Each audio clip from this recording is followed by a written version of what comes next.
Hey, we'd like to welcome everybody out to our class today. Today's class is on young women hormones. So this is from the time where teens are kind of getting to that pre-menstruation stage up until premenopause. So it kind of covers a big area, but as far as hormones, a lot of them are the same during this time period. So let's go to the first slide. I'd like to show this slide just because I feel like it explains so much and it makes it really easy for people to see and to understand. So we have estrogen here in the corner. Estrogen is our hormone that produces eggs, okay? Progesterone, this helps things to grow, whether it's a tumor or a baby, it helps things to grow. Adrenals, this is where all of our cortisol, our fight or flight hormones, things like that come from. And this is thyroid. This controls, or this actually produces T3 and T4. And our liver is here in the middle, and we're going to talk about that in a minute. So adrenals and estrogen, they go everywhere together. If your adrenals go up, your estrogen is going to go up. If your estrogen goes down, your adrenals are going to go down. The same thing happens over here to progesterone and your thyroid. If one goes up, the other one's going to go up. If one goes down, the other one goes down. Then there's also a relationship going this way, okay? Estrogen and progesterone, I like to think of them as a balancing scale. So hopefully they're balanced at about the same. But if one is at 80, the other one's going to be at 20. And which isn't so good. We really want them about 50-50. And the same thing is here with your adrenals and your thyroid. You want them to be about balanced, but if one is higher, then the other one is going to end up being lower. All right? And our liver is here in the center because everything goes to the liver to be activated, processed, and sent out, except for your adrenals, and I'll tell you what happens there in a minute, okay? So let's just say that you are stressed, so you kind of see how this works, okay? A lot of people live in fight or flight today. That's going to cause your adrenals to go up, your cortisol levels to go up, which is going to cause your estrogen to go up. Just a quick note, estrogen is sticky. And so if you get a lot of it in your blood, it's going to stick to the insulin receptors of your cells, making it hard for your cells to be able to absorb insulin, okay? But if your estrogen is up, it's actually going to cause your progesterone to go down and your thyroid to go down as well. And also, if you have elevated estrogen, it has a negative effect. It actually pushes your thyroid down. And so that's why a lot of times I'll tell you here in a second that if you have elevated estrogen, you're actually going to have hypothyroidism most likely. And the liver is at the key and center to all of this. And our adrenals, though, they're the one that's a little different. Our adrenals actually sit right on top of our kidneys.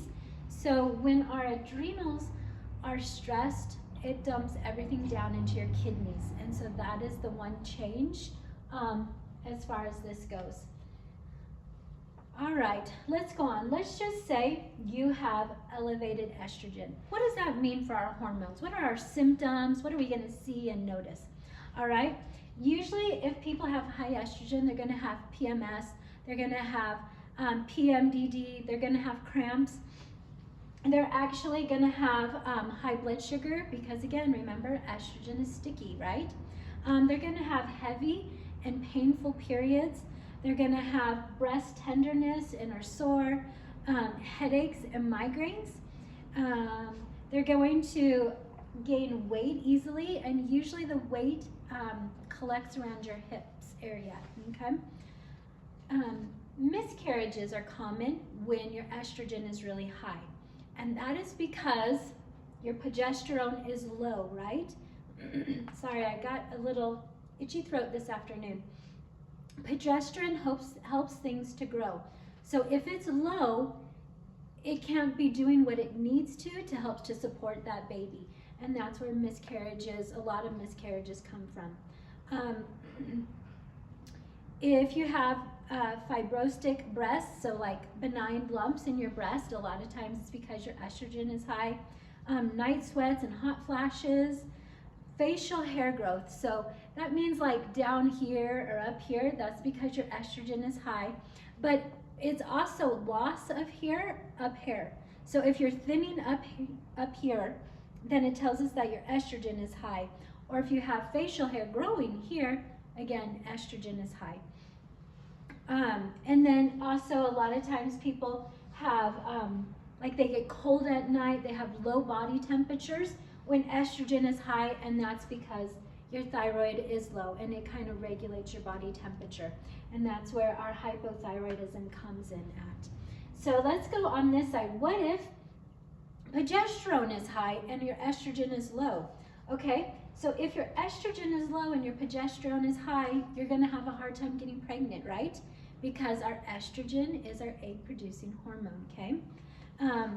If you have endometriosis, a lot of times that comes from high progesterone. If you have hyperplasia, which is the thickening of the uterine lining, it's going to be from high progesterone. Fatigue and drowsiness, because this is high, your adrenals are going to be really low, your cortisol is going to be really low. So you're going to be tired and you're going to be fatigued, okay? Dizziness, lightheadedness, hypotension, and then hyperthyroidism, because your thyroid is going to be elevated. A lot of other symptoms, some of these cross over that I mentioned, but most of them kind of go to those areas. There are a few that I thought I would mention that goes with when your hormones are out of balance, but really these are more that it could be either way. So like digestion issues, it can be either way. Bloating, weight gain, retaining water, those are all on either side. Fatigue, acne, if you get a lot of acne, it can be either side, but really the problem with the acne is the liver. Your liver is trying to process so many toxins that it's actually starting to push them out to your skin, and so it can cause rashes and acne, things like that. Uterine fibroids are also here. Mood swings, anxiety, depression. A lot of times women notice that their menstrual clocks are off, so they're not regular.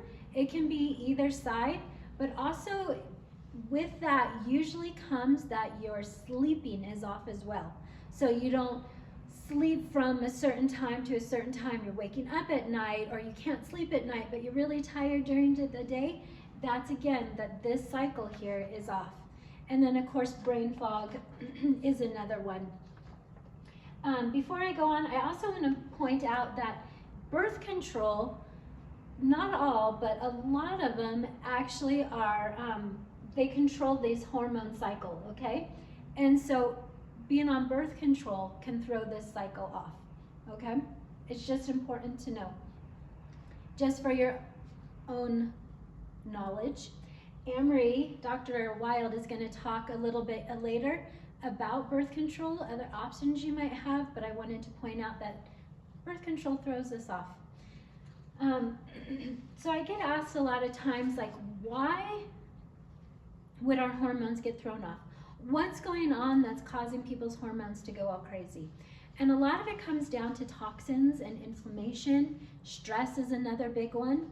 But it can also be the food that we're eating, the water that we're drinking, the air, negative thoughts, and emotional, destructive emotions, and can throw these things off. And in the world today, we have so much coming at us from so many different areas.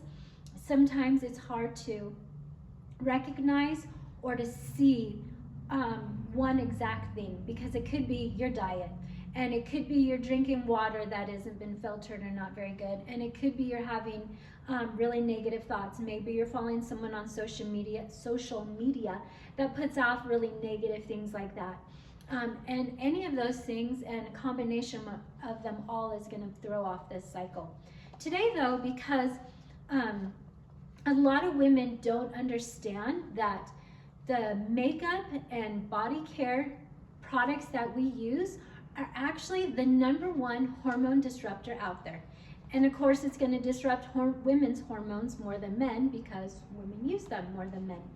And so I kind of wanted to go over some toxins that maybe a lot of women aren't aware of. A lot of these toxins are found in, they're chemicals, and they're found in our lotions, our soaps, detergent we're washing our clothes in, hair care products, our tampons actually are a big one, and the list just keeps going on and on. Shower curtains and computer keyboards and things like that. So the first one I want to talk about is phthalates. Phthalates can actually disrupt the hormone thyroid, okay? It's a thyroid hormone, or it can affect your thyroid hormone. It can also increase insulin resistance because it's going to do what? Cause our estrogen to go up. And it can also increase your risk of premature breast development, but also breast cancer. And that's really important because, and I put several things that affect breast cancer, because I get a lot of women in here whose mother or aunts and things like that had breast cancer, and they don't want breast cancer, so they want to know what they can do to prevent it. So that's why I talk about some specific toxins to look for in your life. It's really important to read the labels. Another one is parabens. There's actually 5 different types of parabens, and they stimulate breast cancer cells, okay? So that's really a big one.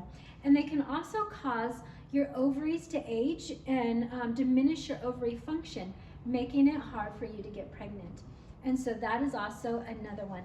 So they had this research done I thought was really interesting. In 2012, they took 160 women who were having mastectomies, and they took 4 samples from their breast and 1 from their armpit, and they wanted to see what toxins, parabens, they would find in there. And they found in 99% of the samples had at least 1 paraben. And 60% of the samples had all 5. And so I think that says something really big about them. And so anyway, something to think about. BPA is another one that is a big deal for a lot of people, but one that I'm going to bring up here. BPA is plastics. A lot of times we get it from plastic water bottles, or storing our food in plastic, heating food up in the microwave in plastic. When you heat plastic, it actually will become part of your food or water that you're eating or drinking. They did a study, and they took 2,517 people, and they tested them. They tested their urine to see if there was BPA in their urine. And 93% of the people tested positive for BPA in their urine. When they tested cadavers, they found plastic in their brains and in their genital areas. So BPA toxicity is a big deal. Studies also linked BPA toxicity to endometriosis and breast cancer in women because it mimics estrogenic actions. So something to think about. And it also alters your thyroid and your pituitary function. And then the last thing I want to talk about here, and it's because of the effect overall, is pesticides. Pesticides alters your hormone balance, and it can lead to infertility. Between the years of 2002 and 2005, they did a study in Japan, and they had women who were pregnant come in, and they ran tests on them, and they found 29 different pesticides in their herbs, or in their body. And the crazy thing they say is that out of those 29, 21 of those pesticides were not sold in Japan or even produced or sold in the country. That means that these pesticides were getting to Japan not through use like we think of use. It's either coming from the air or the water. And I don't want people to get scared, but I want them to be aware of why it's really important to use water filters. You know, why I feel like you should have air filters going in your home. You know, because we don't know, like we could not use pesticides, like I don't use pesticides on my land anywhere. But I don't know what my neighbor does, or the neighbor down from me, or a neighbor a mile away does. And so it's really important to take care of what we have. And I feel like that's one of the best ways we can avoid those pesticides, is just to be aware of them. And then one other thing, because this is the age where you'll be having children, things like that, and because I feel like toxins are such a big deal, about a little over 10 years ago, they actually did a study, and they took umbilical cords from women when they had their baby, and they tested them to see what the average number of toxins was. And I was blown away when I read this amount, 287, and this was over 10 years ago. I can't imagine what the number would be today. I just feel like the more knowledge that we have, the better choices we can make for ourselves. And that's why I wanted to share this with you. I hope I didn't depress you too much. Anne-Marie, Dr. Wild, is going to come up here and talk to you next. And she has a much more exciting and uplifting part of the class. But again, I feel like awareness and knowledge is our #1 key. So anyway, I'll turn the time over to Anne-Marie. All right, so we are going to talk about the menstrual cycle, the whole cycle, kind of how to have cycle wins, what to avoid, what to do at different points in your cycle, and then we're going to go into how to fix your cycle if that graph that we showed you at the beginning is out of balance. So it's going to be really great. You can leave it at that one. I'll go back. So we're going to start with the menstrual phase of your menstrual cycle. That's where the cycle begins. So this is usually days 1 to 5. Everyone's periods last a little bit different lengths, but 1 to 5 is about average. And what's kind of going on in your body is your estrogen and your progesterone are hitting the lowest points that they will. Your uterine lining is shedding, which is what's causing the bleeding. Your pituitary is releasing a lot of hormones to prepare for new eggs. Your body is working really, really hard internally. It's going through a lot with the bleeding and the hormones, and it's going through a lot. So you're going to experience a lot of symptoms at this point in your cycle.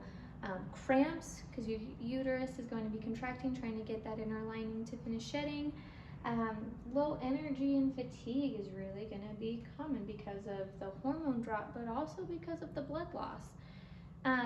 Mood dips, because your serotonin will be at the lowest point. You're going to have some food cravings also, trying to get a serotonin boost because your serotonin is so low at this point.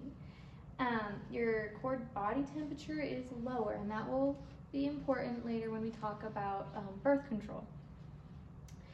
Your inflammation will be higher, your water retention, bloating, low back pain, so you can have a lot of different symptoms at this point in your cycle.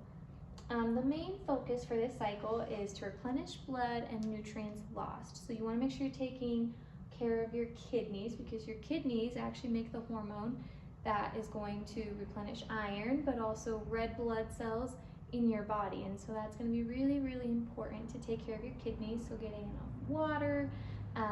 We'll go into the kidney cleanse and kidney support later, but that is a really important time for this. Eating iron-rich foods, that's meat, spinach, beets. Nettle is a great herb that we use a lot in our products because it is very high in iron and it helps restore iron into the body, which is fabulous. Vitamin C helps you to absorb that iron better. Getting lots of minerals is also really important because, again, the kidneys are trying to make new blood. They can't make new blood out of nothing. They need water and they need minerals to make that blood out of. So hydration, and everyone asks, like, what is good hydration? What is enough water? And there's not really a good universal answer to this, simply because depending on where you live, like if you live at sea level, you're going to absorb more moisture in through your skin, whereas if you live in the mountains, there's not as much moisture. So that affects it. But in general, half of your body weight in ounces is what's recommended. So if you were to weigh 100 pounds, you would need 50 ounces of water a day. So it's not exactly a perfect science, but that gives you a good idea that that's quite a bit of water that you need to be drinking. So some foods you want to avoid. Excess caffeine. Caffeine depletes iron and minerals in your body, and studies have shown it actually makes cramps worse. You also want to avoid sugar and alcohol at this point. For exercise, your main focus should be rest and recovery. So if you're going to the gym a lot or you're just trying to work out more, this is the time, like yoga is really, really great for your menstrual phase of your cycle. Walking, biking, swimming is also great because it gets the circulation up and moving, but it's not putting a lot of stress on your body, which is really, really important. Breath work, because it calms the nervous system, it reduces cramps. You definitely want to avoid high intensity workouts at this point, long endurance runs, heavy lifting, because they can all raise your cortisol, increase fatigue, cramps, dehydrate you, kind of go through those minerals. All right, so next we have the follicular stage or phase. So at this point, your estrogen is rising, your eggs are starting to mature, which stimulates endometrial regrowth, that inner lining that you just shed. FSH is continuing to support eggs, which is going to, if you want to get pregnant, a very important part. Your testosterone is also going to rise, which will increase motivation and libido. So you're going to feel an improved mood and in your mental health because you're going to have that boost in hormones. You're also going to have that boost in serotonin. Improved energy, motivation. You're actually going to have nice clear skin because estrogen increases collagen and hydration throughout your whole body, but especially into your skin. And of course, increased libido at this point. So the focus is energy building and detoxing.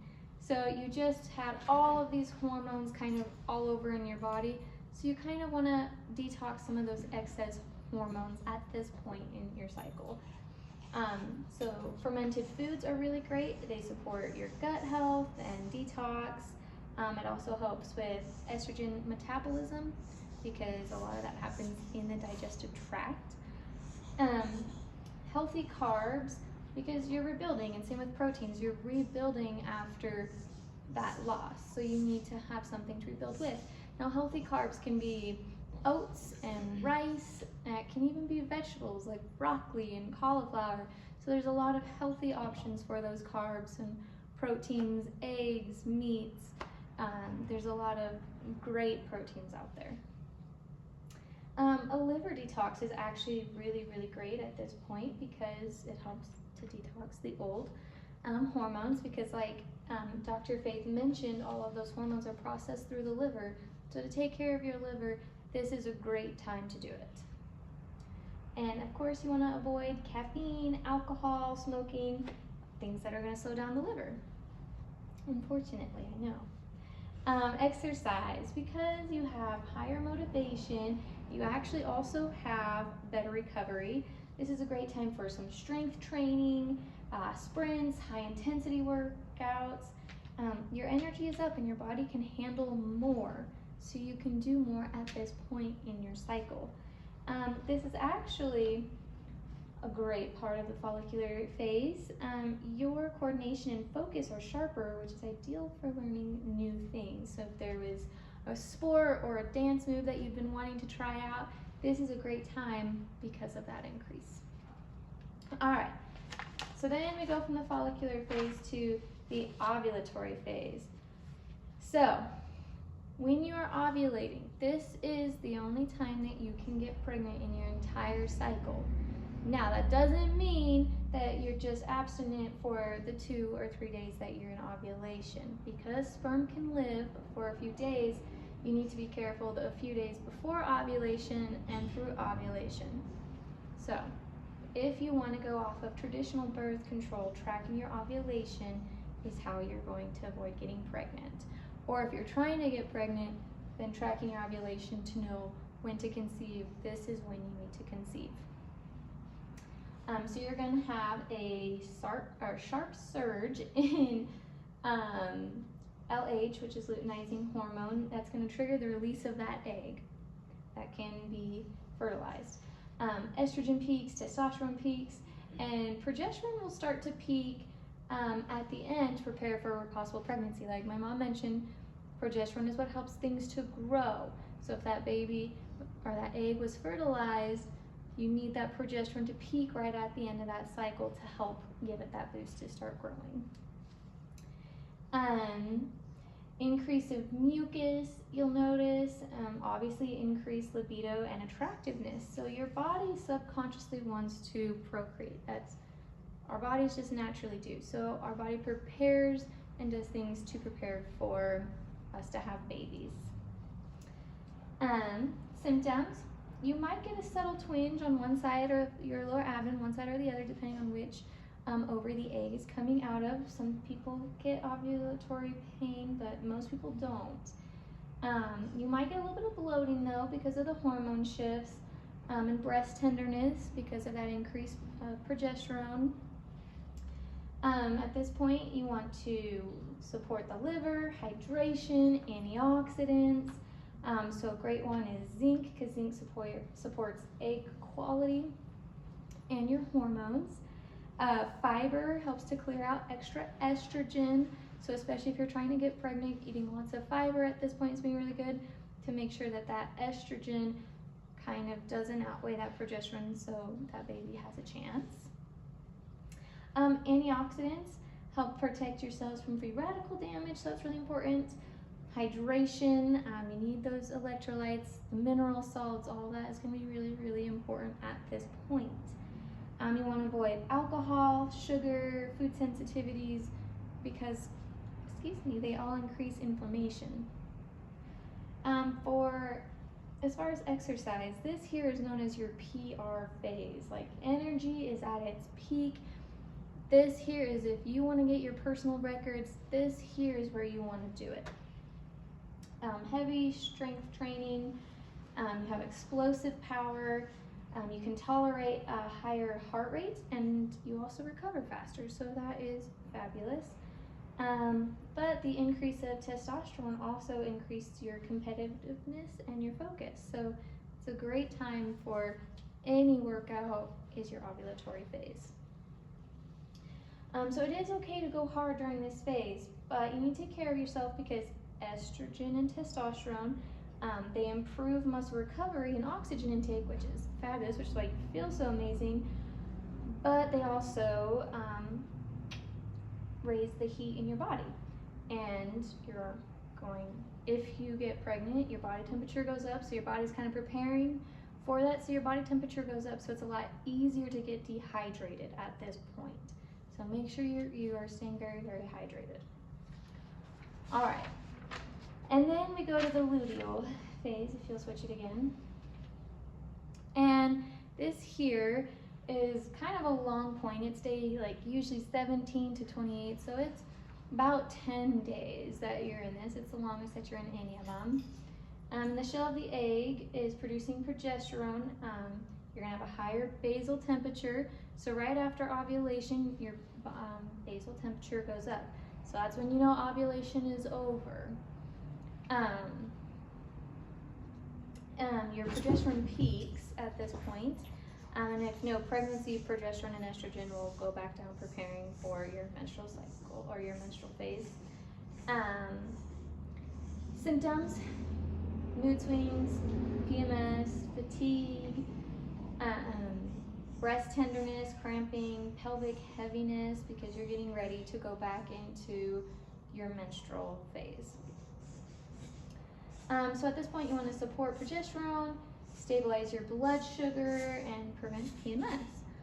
The best ways to do that is one, healthy carbs, because they help with the rebuilding and kind of getting you ready so you're not completely depleted before you start bleeding, but also they help balance serotonin levels in your body. B vitamins, they support progesterone, they support energy, they support your mental health. B vitamins are so crucial to take every single day, but especially during the luteal phase. Healthy fats are really great because they support your hormones, and you want to avoid sugar and caffeine because they increase PMS and mood swings, which no one really wants. For exercise, your energy starts off pretty stable at the beginning of the luteal phase, and then it will dip as it goes further in and gets closer to menstruation. So your energy, you actually can tolerate stress less during your luteal phase. So that's something to recognize. If you have a really stressful event or anything like that, you're more likely to have a breakdown because your body can't handle as much stress during this phase. So you're going to want to do, in the early phase, you can do moderate strength training, lighter weight, more reps, Pilates, moderate cardio, but later you want to go more towards yoga, walking. Those all support more blood flow, lymph flow, kind of getting ready for menstruation.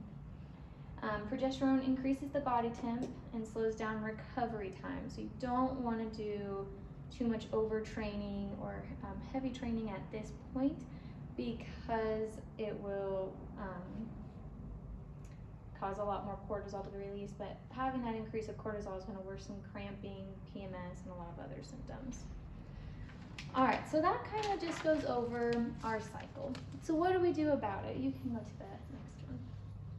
Cleansing is fabulous, especially if you have a lot of those really bad symptoms, or if your body got out of that original balance with the estrogen and the progesterone and you're kind of all over the place. Cleansing is the best way to do it. We have our cleanse here, and it is fabulous. It comes with a blood cleanse, which is one, going to help clean out all that estrogen and progesterone, so you're not having all those excess hormones in your blood, but it's also going to help clean out those toxins that we mentioned with, you know, Japan, and how all those toxins, they come from everywhere and you can't really avoid them. So it's really important to start with the general cleanse. From the general cleanse, we go into the kidney cleanse, and with all of our cleanses, we do a kidney cleanse with a kidney support, simply because you need to support an organ if you're going to cleanse it. And this one, like we said, is great because you are bleeding a lot, but you're also getting more cortisol, more stress, everything being dumped into your kidneys. So to help support them and clean them out so they can rebuild quicker is going to be really, really beneficial, especially if you're one that feels so depleted after your menstrual cycle. After the kidney cleanse, we go into a large and a small intestines cleanse. Now this is a cleanse and a support again. They're kind of sold as both cleanses, but one is more of a cleanse and one is more of a support. And you do them at the same time. And it helps clean everything out of your intestines, but also rebuild that good gut bacteria, which again is really good for estrogen metabolism, and it's really good for detoxing. Your body can't detox if it doesn't have a way to get it out. After that, we go up into the liver. Now the liver has a lot of functions, but processing hormones is a really, really big one that we discussed. And so in order for you to properly make hormones, distribute hormones, your liver needs to be functioning properly. And with all the toxins in the world, they all attack the liver. So doing a good liver cleanse is going to be really, really beneficial as well. Now, I know this sounds like a lot, and we do send you all the information on how to do the cleanses. You don't do them all at once. You do one, and then you move into the other, and we'll kind of coach you how to take them properly for your body. But we don't just give you cleanses, because like we mentioned, you should be taking B vitamins, and you should be taking minerals, and vitamin C, and nettle, and so we actually send you with a lot of supporting herbs as well. We send you with digestion help, we send you a mineral salt, we send you with a B vitamin, vitamin C, vitamin D, and finally we send you with Thirenol and Philly formula. And those are really, really important because a lot of hormone supplements on the market, it's either for progesterone or it's for estrogen. The Philly formula is actually for both. It helps balance them. It keeps them to where they're not fighting for dominance, they're working together, which is really, really important. And same with Thirenol, for your thyroid and your adrenals. So we're not stimulating one and forgetting the other, we're helping both of them to be balanced out. So your estrogen and progesterone, and then your thyroid and your adrenals as well. So we send you everything you need for success, and we kind of send you a whole packet on how to take it, what foods you should be taking with it, and you should actually do it twice a year. A long time ago, we used to say, cleanse once a year, full body, you're good to go. But because we're bombarded by so many toxins, and they're coming at us from so many different angles, in our air, in our water, in our food, in our cosmetics, in our hair products, they're coming at us from so many different angles. Once a year isn't enough anymore. So we recommend doing it twice a year. Spring, fall is when most people like to do it, but I actually really like to do it in January and in, mid-year, because that's what works best for me. And you can do it whatever works best for you, but doing those cleanses twice a year is going to help get rid of those toxins that you're inevitably going to get, and then help to rebuild your body, because we all need that rebuilding. And you can stay on the supportive part of that cleanse indefinitely with the B's and the C's and the iron, but you don't necessarily need to. Once you clean it out, your body is able to process those a lot easier. We appreciate everyone coming out, and we will catch you guys with our next class, which is going to be this next month, and it's going to be on male hormones. It's going to be great for your husbands, your sons. We go into a lot of great information, so make sure you guys tune in for that.